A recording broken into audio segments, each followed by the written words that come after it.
श्रीछिन्नमस्ता सहस्रनाम स्तोत्रम्। श्रीगणेशाय नमः। श्रीदेव्योवाच देवदेव महादेव सर्वशास्त्रविदाम्बर कृपाङ्कुरु जगन्नाथ कथयस्व मम प्रभो। प्रचण्डचण्डिका देवी सर्वलोकहितैषिणी तस्याश्च कथितं सर्वं स्तवं च कवचादिकम्। इदानीं छिन्नमस्ताया नाम्नां साहस्रकं शुभं त्वं प्रकाशय मे देव कृपया भक्तवत्सल। श्रीशिवोवाच शृणु देवी प्रवक्ष्यामि छिन्नायाः सुमनोहरं गोपनीयं प्रयत्नेन यदिच्छेदात्मनो हितं न वक्तव्यं च कुत्रापि प्राणिः कण्ठगतैरपि तच्छृणुष्व महेशानि सर्वं तत्कथयामि ते। विना पूजां विना ध्यानं विना जाप्येन सिद्ध्यति विना ध्यानं तथा देवी विना भूतादिशोधनं पठनादेव सिद्धिः स्यात् सत्यं सत्यं वरानने। पुरा कैलासशिखरे सर्वदेव सभालये परिपप्रच्छ कथितं तथा श्रेणो वरानने। ॐ अस्य श्रीप्रचण्डचण्डिका सहस्रनाम स्तोत्रस्य भैरवऋषिः सम्राट् छन्दः प्रचण्डचण्डिका देवता धर्मार्थकाममोक्षार्थे पाठे विनियोगः। ॐ प्रचण्डचण्डिका चण्डा चण्डदैत्यविनाशिनी चामुण्डा च सचण्डा च चपला चारुदेहिनी ललजिह्वा ललद्रक्ता चारुचन्द्रविभानना चकोराक्षी चण्डनादा चञ्चला च मनोन्मदा चेतना चितिसंस्था च चित्कला ज्ञानरूपिणी महाभयङ्करी देवी वरदा भयधारिणी भवाढ्या भवरूपा च भवबन्धविमोचिनी भवानी भुवनेशी च भवसंसारतारिणी भवाब्धिर्भवमोक्षा च भवबन्धविघातिनी भागीरथी भगस्था च भाग्यभोगप्रदायिनी कमला कामदा दुर्गा दुर्गबन्धविमोचिनी दुर्दर्शना दुर्गरूपा दुर्गेया दुर्गनाशिनी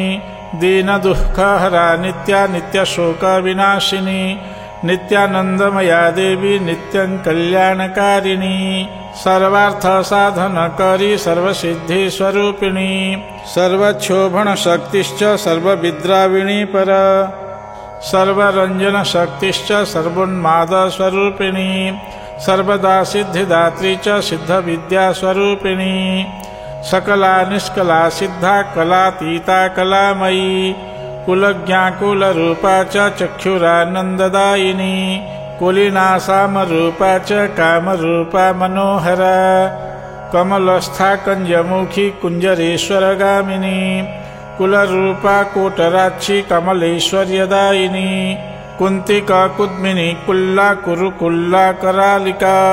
कामेश्वरी काममाता कामतापविमोचिनी कामरूपा कामसत्त्वा कामकौतुककारिणी कारुण्याहृदया क्रीं क्रीं मन्त्ररूपा च कोटरा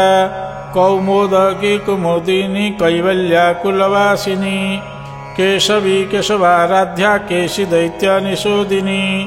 क्लेशः क्लेशरहिता क्लेशसङ्घविनाशिनी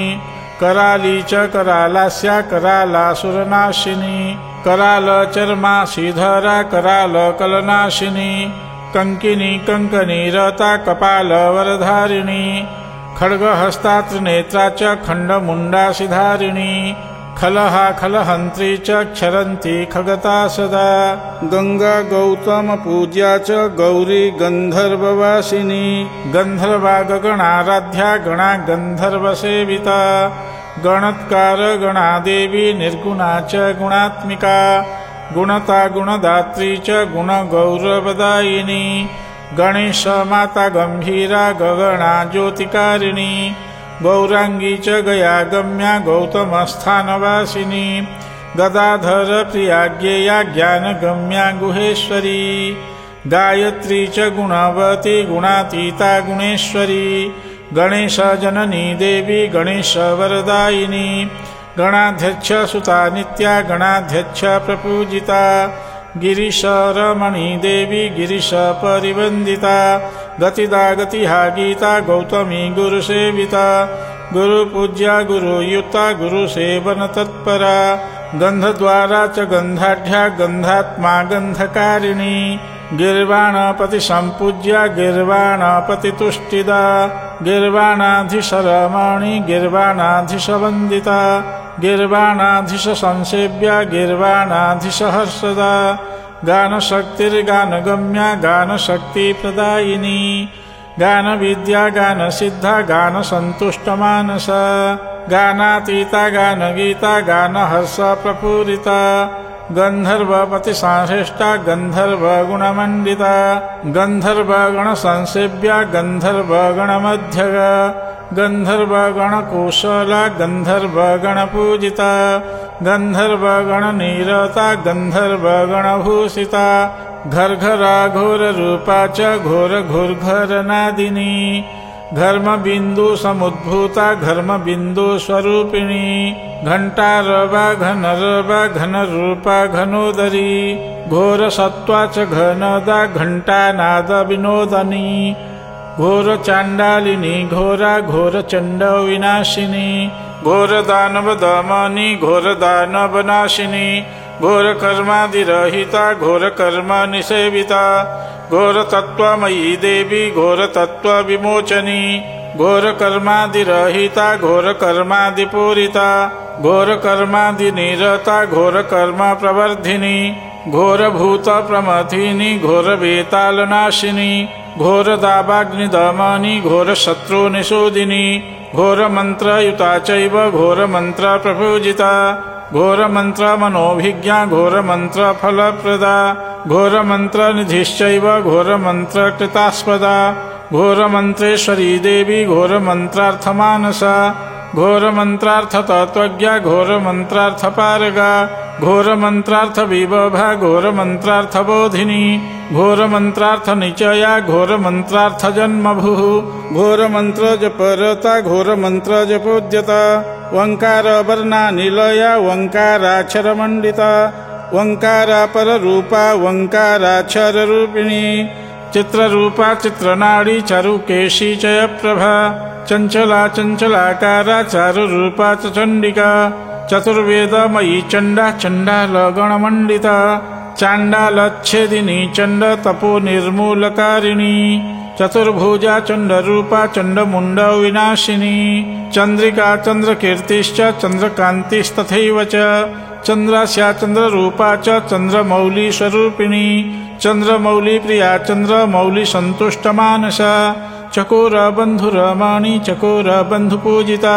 चक्ररूपा चक्रमयी चक्राकारस्वरूपिणी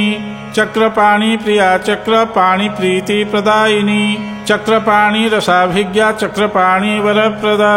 चक्रपाणिवरोन्मता चक्रपाणिस्वरूपिणी चक्रपाणीश्वरी नित्यं चक्रपाणि नमस्कृता चक्रपाणिसमुद्भूता चक्रपाणिगुणास्पदा चन्द्रावली चन्द्रवती चन्द्रकोटिसमप्रभा चन्दनार्चितपादाब्जा चन्दनान्वितमस्तका चारुकीर्तिश्चारुनेत्रा चारुचन्द्रविभूषणा चारुभूषा चारुवेशा चारुवेशप्रदायिनी चारुभूषा भूषिताङ्गी चतुर्वक्त्रवरप्रदा चतुर्वक्त्रसमाराध्या चतुर्वक्त्रसमाश्रिता चतुर्वक्त्र चतुर्वाहा चतुर्थी च चतुर्दशी चित्रा चर्मणवती चैत्री चन्द्रभागा च चम्पका चतुर्दश यमाकारा चतुर्दश यमानुगा चतुर्दश यमप्रीता चतुर्दश यमप्रिया छलस्था छिद्ररूपा च छद्मदा छद्मराजिका छिन्नमस्था तथा छिन्ना छिन्नमुण्डविधारिणी जयदा जयरूपा च जयन्ती जयमोहिनी जया जीवन संस्था च जालन्धर निवासिनी ज्वालामुखी ज्वालदात्री जाज्वल्यदहनोपमा जगद्वन्द्या जगत्पूज्या जगत्त्राणपरायणा जगति जगताधारा जन्म मृत्युजरापः जननी जन्मभूमिश्च जन्मदा जयशालिनी ज्वररोगहरा ज्वाला ज्वालमाला प्रपूरिता जम्भारातीश्वरी जम्भाराति वैभवकारिणी जम्भाराति सुता जम्भाराति शत्रुनिषूदिनी जय दुर्गा जयाराध्या जय काली जयेश्वरी जय तारा जयातीता जय शंकर वल्लभा जयदाजह्नुतनया जलधि त्रासकारिणी जलधि व्याधिदमनी जलधि ज्वरनाशिनी जंगमेशी जड्यहरा जड्यसंघ निवारिणी जड्यग्रस्त जनातीता जड्यरोग निवारिणी जन्मदात्री जन्महत्री जय घोष समन्विता जपयोग समायुक्ता जपयोग विनोदिनी जपयोग प्रिया जप्या जपातीता जयस्वना जाया भाव स्थिता जाया जया भाव प्रपूरणी जपा कुसुम संकाशा जपा कुसुम पूजिता जपा कुसुम संप्रीता जपा कुसुम मंडिता जपा कुसुम मद्भासा जपा कुसुम रूपिणी जमदग्नि स्वरूपा च जानकी जनकात्मजा झंझावात प्रमुक्तांगी झोर झंकार वासिनी झंकारकारिणी झंझावात रूपा च झंकरी न्यंकाराणुस्वरूपा च टन टंकारनादिनी टंकारी टकुवाणी च ठकाराक्षर रूपिणी डिंडिमा च तथा डिंभा डिंडो डिंडीमनादिनी ढक्कामयी ढीलमयी नृत्य शब्दाभिलाषिनी ढक्का ढक्केश्वरी ढक्का शब्द रूपा तथैव च ढक्का नाद प्रिया ढक्का नाद संतुष्ट मानसा णङ्काराणाक्षरमयी णाक्षरादि स्वरूपिणी त्रिपुरा त्रिपुरमयी चैव त्रिशक्तिस्त्रिगुणात्मिका तामसी च त्रिलोकेशी त्रिपुरा च त्रयीश्वरी त्रिविद्या च त्रिरूपा च त्रिनेत्रा च त्रिरूपिणी तारिणी तरला तारा तारकारी प्रपूजिता तारकारी समाराध्या तारकारी वरप्रदा तारकारी प्रसुस्त्वन्नी तरुणी तरलप्रभा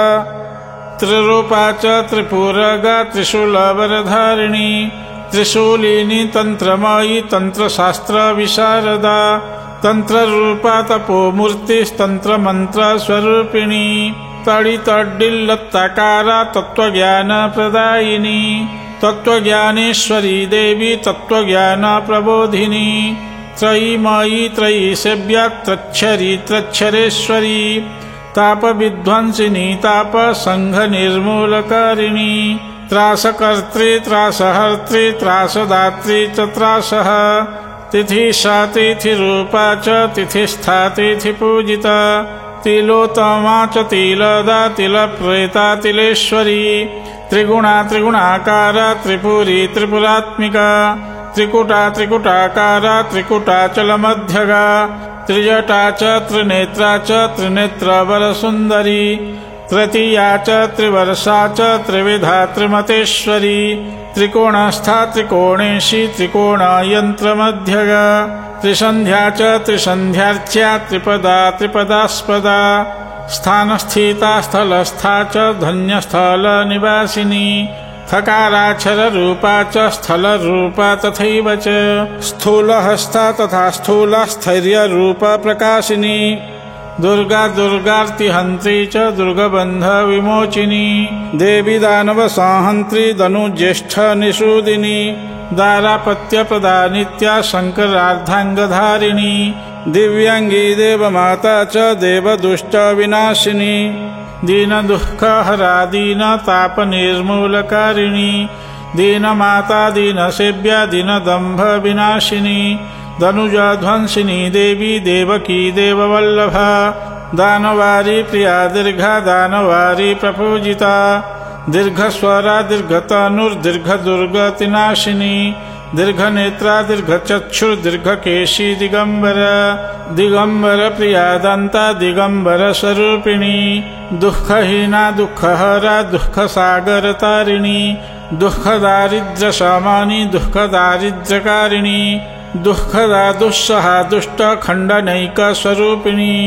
देववामा देवसेव्या देवशक्तिप्रदायिनी दामिनी दामिनी प्रेता दामिनी शतसुन्दरी दामिनी शतसंसेव्या दामिनी दामभूषिता देवता भावसन्तुष्टा देवता शतमध्यगा दयार्दरा च दयारूपा दयादानपरायणा दयाशीला दयासारा दयासागर संस्थिता दश विद्यात्मिका देवी दश विद्यास्वरूपिणी धरणी धनदाधात्री धन्या धन्या परा शिवा धर्मरूपा धनिष्ठा च ध्येया च धीरगोचर धर्मराजेश्वरी धर्म कर्मरूपा धनेश्वरी धनुर्विद्या धनुर्गम्या धनुर्धर वरप्रदा धर्मशीला धर्मलीला धर्मकर्म विवर्जिता धर्मदा धर्मनिरता धर्मपाखण्डखण्डिनी धर्मेशी धर्मरूपा च धर्मराज वरप्रदा धर्मिणी धर्मगेहस्था धर्मा धर्मस्वरूपिणी धनदा धनदप्रेता धनधान्य समृद्धिदा धनधान्य समृद्धिस्था धनधान्य विनाशिनी धर्मनिष्ठा धर्मधीरा धर्ममार्गरता सदा धर्मबीज कृतस्थाना धर्मबीज सुरक्षिणी धर्मबीजेश्वरी धर्मबीजरूपा च धर्मगा धर्मबीज समुद्भूता धर्मबीज समाश्रिता धराधर प्रतिप्राणा धराधर पतिस्तुता धराधरेन्द्र तनूजा धराधरेन्द्र वंदिता धराधरेन्द्र गेहस्था धराधरेन्द्र पालिनी धराधरेन्द्र सर्वार्ति नाशिनी धर्मपालिनी नवीना निर्मला नित्या नागराज प्रपूजिता नागेश्वरी नागमाता नागकन्या च नग्निका निर्लिपा निर्विकल्पा च निर्लोमा निरुपद्रवा निराहारा निराकारा निरंजन स्वरूपिणी नागिनी नागविभवा नागराज परिस्तुता नागराज गुणज्ञा च नागराज सुखप्रदा नागलोकगता नित्यं नागलोक निवासिनी नागलोकेश्वरी नागभागिनी नागपूजिता नागमध्यस्थिता नागमोहसंक्षोभदायिनी नृत्यप्रिया नृत्यवती नृत्यगीतपरायणा नृत्येश्वरी नर्तकी च नृत्यरूपा निराश्रया नारायणी नरेन्द्रस्था नरमुण्डास्थिमालिनी नरमांसप्रिया नित्या नररक्तप्रिया सदा नरराजेश्वरी नारी रूपा नारी स्वरूपिणी नारी गणार्चिता नारी मध्यगा नूतनांबरा नर्मदा च नदी रूपा नदी संगम संस्थिता नर्मदेश्वर संप्रीता नर्मदेश्वर रूपिणी पद्मावती पद्ममुखी पद्मकिंजल कवासिनी पट्टवस्त्र परिधाना पद्मराग विभूषिता परमा प्रीतिदा नित्यं प्रेतासन निवासिनी परिपूर्ण रसोन्मत्ता प्रेम व्यूहलवल्लभा पवित्रा सवनिष्पूता प्रेयसी परमात्मिका प्रियव्रतपरा नित्यं परम प्रेमदायिनी पुष्पप्रिया पद्मकोशा पद्मधर्म निवासिनी फेत्कारिणी तंत्ररूपा फेरुफेरवनादिनी वंशिनी वंशरूपा च बगलाबामरूपिणी वाङ्मयी वसुधाधृश्या वाग्भवाख्यावरानना बुद्धिदा बुद्धिरूपा च विद्यावादस्वरूपिणी बालवृद्धमयी रूपा वाणीवाक्य निवासिनी वरुणा वाग्वती वीरा वीरभूषणभूषिता वीरभद्रार्चितपदा वीरभद्रप्रसूरपी वेदमार्गरता वेदमन्त्ररूपा वसट्प्रिया वीणावाद्य समायुक्ता वीणावाद्यपरायणा वीणारवा तथा वीणा शब्दरूपा च वैष्णवी वैष्णवाचार निरता वैष्णवाचार तत्परा विष्णुसेव्या विष्णुपत्नी विष्णुरूपा वरानना विश्वेश्वरी विश्वमाता विश्वनिर्माणकारिणी विश्वरूपा च विश्वेशी विश्वसंहारकारिणी भैरवी भैरवाराध्या भूतभैरवसेविता भैरवेशी तथा भीमा भैरवेश्वरतुष्टिदा भैरवाधीशरमणी भैरवाधीशपालिनी भीमेश्वरी भीममाता भीमशब्दपरायणा भीमरूपा च भीमेशी भीमा भीमवरप्रदा भीमपूजितपादाब्जा भीमभैरवपालिनी भीमासुरध्वंसकारी भीमदुष्टविनाशिनी भुवना भुवनाराध्या भवानी भूतिदा सदा भयदा भयहन्त्री च अभया भयरूपिणी भीमनादा विह्वला च भयभीतिविनाशिनी मत्ता प्रमत्तरूपा च मदोन्मत्तस्वरूपिणी मान्या मनोज्ञा माना च मंगला च मनोहरा माननीया महापूज्या महामहिषमर्दिनी महिषासुरहन्त्री च मातंगी मयवासिनी माध्वी मधुमयी मुद्रा मुद्रिका मंत्ररूपिणी महाविश्वेश्वरी दूती मौलिचंद्र प्रकाशिनी यशः स्वरूपिणी देवी योगमार्गप्रदायिनी योगिनी योगगम्या च याम्येशी योगरूपिणी यज्ञांगी च योगमयी जपरूपा जपात्मिका योगाख्या च युगान्ता च योनिमण्डलवासिनी अयोनिजा योगनिद्रा योगानन्दप्रदायिनी रमा रतिप्रिया नित्यं रतिरागविवर्धिनी रमणी राससम्भूता रम्या रासप्रिया रसा रणोत्कण्ठा रणस्था च बला रङ्गप्रदायिनी रेवती रणजैत्री च रसोद्भूता रणोत्सवा लता लावण्यरूपा च लवणाब्धिस्वरूपिणी लवङ्गकुसुमाराध्या लोलजिह्वा च लेलिहा वशिनी वनसंस्था च वनपुष्पप्रिया वर प्राणेश्वरी बुद्धिरूपा बुद्धिदात्री बुधात्मिका शमनी श्वेतवर्णा च शाङ्करी शिवभासिनी श्याम्यरूपा शक्तिरूपा शक्तिबिन्दुनिवासिनी सर्वेश्वरी सर्वदात्री सर्वमाता च सर्वरी शाम्भवी सिद्धिदा सिद्धा सुषुम्ना सुरभासिनी सहस्रदलमध्यस्था सहस्रदलवर्तिनी हरप्रिया हरध्येया हुङ्कार बीजरूपिणी लङ्केश्वरी चतरला लोममांस प्रपूजिता क्षेम्या क्षेमकरी क्षमा क्षीरबिन्दुस्वरूपिणी क्षिप्तचित्तप्रदा नित्यं क्षोमवस्त्रविलासिनी छिन्ना च छिन्नरूपा च क्षुधा क्षौत्काररूपिणी सर्ववर्णमयी देवी सर्वसम्पत्प्रदायिनी सर्वसम्पत्प्रदात्री च सम्पदापद्विभूषिता सत्वरूपा च सर्वार्था सर्वदेव प्रपूजिता सर्वेश्वरी सर्वमाता सर्वज्ञा सुरश्रुत्मिका सिन्धुर्मन्दाकिनी गंगा नदी सागररूपिणी सुकेशी मुक्तकेशी च डाकिनी वरवर्णिनी ज्ञानदा ज्ञानगगना सोममण्डलवासिनी आकाशनिलया नित्या परमाकाशरूपिणी अन्नपूर्णा महानित्या महादेव रसोद्भवा मंगला कालिका चंडा चंडनादातिभीषणा चंडासुरस्य मथिनी चामुंडा चपलात्मिका चंडी चामरकेशी च चलत्कुंडलधारिणी मुंडमालाधरा नित्या खंडमुंडविलासिनी खड्गहस्ता मुंडहस्ता वरहस्ता वरप्रदा असिचर्मधरा नित्या पाशांकुशधरा परा शूलहस्ता शिवहस्ता घंटानादविलासिनी धनुर्बाणधरादित्या नागहस्ता नगात्मजा महिषासुरहंत्री च रक्तबीजविनाशिनी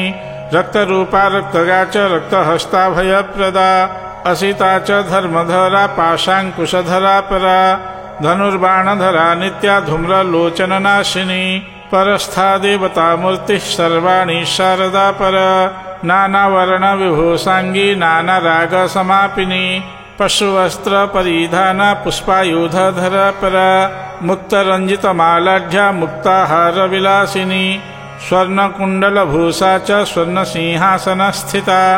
सुंदरांगी सुवर्णाभा शांभवी शकटात्मिका सर्वलोकेशविद्या च मोहसम्मोहकारिणी श्रेयसे सृष्टिरूपा च छिन्नछद्ममयीच्छला छिन्नमुंडधरा नित्या नित्यानंद विधायिनी नंदापूर्णा च रिक्ता च तिथयः पूर्णषोडशी कोह संक्रांतिरूपा च पंचपर्व विलासिनी पंचबाणधरा नित्या पंचमप्रीतिदा परा पंचपत्राभिलाषा च पंचामृतविलासिनी पंचाली पंचमी देवी पंचरक्तप्रसारिणी पंचबाणधरा नित्या नित्यदात्री दया परा पल्ललादि प्रिया नित्या पशुगम्या परेषिता परापर रहस्या च परम प्रेम विह्वला कुलिनाकेशी मार्गस्था कूलमार्ग प्रकाशिनी कूलाकूल स्वरूपा च कुलार्णवमयी कुला रुक्मा च कालरूपा च कालकंपनकारिणी विलासरूपिणी भद्रा कूलाकूल नमस्कृता कुबेर वित्तधात्री च कुमार जननी परा कुमारी रूप संस्था च कुमारी पूजनांबिका कुरंगनयना देवी दिनेशास्या पराजिता कुंडली कदली सेना कुमार्गरहिता वरा अनत रूपानंतस्था आनंद सिंधुवासिनी इला स्वरूपिणी देवी भेद भयंकरी इडा च पिंगला नाडी इकाराक्षर रूपिणी उमा चोत्पत्ति रूपा च उच्च भाव विनाशिनी ऋग्वेदा च निराराध्या यजुर्वेद प्रपूजिता सामवेदेन संगीता अथर्ववेद भाषिणी ऋकार रूपिणी रुच्छा निरक्षर स्वरूपिणी अहि दुर्गा समाचारा इकारार्ण स्वरूपिणी ओंकारा प्रणवस्था च ओंकारादि स्वरूपिणी अनुलोम विलोमस्था थकार वर्ण संभवा पंचाशद्वर्णबीजाढ्या पंचाशन्मुण्डमालिका प्रत्येकादशसंख्या च षोडशी छिन्नमस्तका षडंग युवती पूज्या षडंग रूपवर्जिता षड्वक्त्र संस्थिता नित्या विश्वेशी खंगदालया माला मंत्रमयी मंत्र जप माता मदालया सर्व विश्वेश्वरी शक्ति सर्वानंद प्रदायिनी इति श्री छिन्नमस्ताया नाम सहस्रमुत्तमम् पूजा क्रमेण कथितं साधकानां सुखावहम् गोपनीयं गोपनीयं गोपनीयं न संशयः अर्धरात्रे मुक्तकेशो भक्तियुक्तो भवेन्नरः जपित्वा पूजयित्वा च पठेन्नाम सहस्रकम् विद्यासिद्धिर्भवेत् तस्य षण्मासाभ्यासयो गतः येन केन प्रकारेण देवी भक्तिपरो भवेत् अखिलान् स्तम्भये लोकान् राज्ञोऽपि मोहयेत् सदा आकर्षयेद्देव शक्तिं मारयेद्देवि विद्विषं शत्रवोदा सतां यान्ति यान्ति पापानि संक्षयं मृत्युश्च क्षयतां याति पाठनात् भाषणात् प्रिये प्रशस्तायाः प्रसादेन किं न सिद्ध्यति भूतले इदं रहस्यं परमं परं स्वस्त्यायनं महत् धृत्वा बाहौ महासिद्धिः प्राप्यते नात्र संशयः अनया सदृशी विद्या विद्यते न महेश्वरी वारमेकं तु योधीते सर्वसिद्धीश्वरो भवेत् कुलवारे कुलाष्टम्यां कुः संक्रान्तिपर्वसु यश्चेमं पठते विद्यां तस्य सम्यक् फलं शृणु अष्टोत्तरशतं जप्त्वा पठेन्नाम सहस्रकम् भक्त्या स्तुत्वा महादेवी सर्वपापात् प्रमुच्यते सर्वपापैर्विनिर्मुक्तः सर्वसिद्धीश्वरो भवेत् अष्टम्यां वा निशीथे च चतुष्पथ गतो नरः मासभक्तबलिं दत्त्वा पठेन्नाम सहस्रकम् सुदर्शवामवेद्यान्तो मासत्रयविधानतः दुर्जयः कामरूपश्च महाबलपराक्रमः कुमारी पूजनं नाम मन्त्रमात्रं पठेन्नरः एतन्मन्त्रस्य पठनात् सर्वसिद्धीश्वरो भवेत् इति ते कथितं देवी सर्वसिद्धिपरं नरः जप्त्वा स्तुत्वा महादेवीं सर्वपापैः प्रमुच्यते न प्रकाश्यमिदं देवी सर्वदेव नमस्कृतम् इदं रहस्यं परमं गुत्पव्यं पशुसङ्कटे इति सकलविभूषितैर्हेतुभूतं प्रशस्तं पठति यैहमर्त्याश्छिन्नमस्तास्तवञ्च धनद इव धनाढ्यो माननीयो नृपाणां स भवति च जनानामाश्रयः सिद्धिवेत्ता इति श्री विश्वसारतन्त्रे शिवपार्वती संवादे श्री छिन्नमस्ता सहस्रनाम स्तोत्रं सम्पूर्णम्।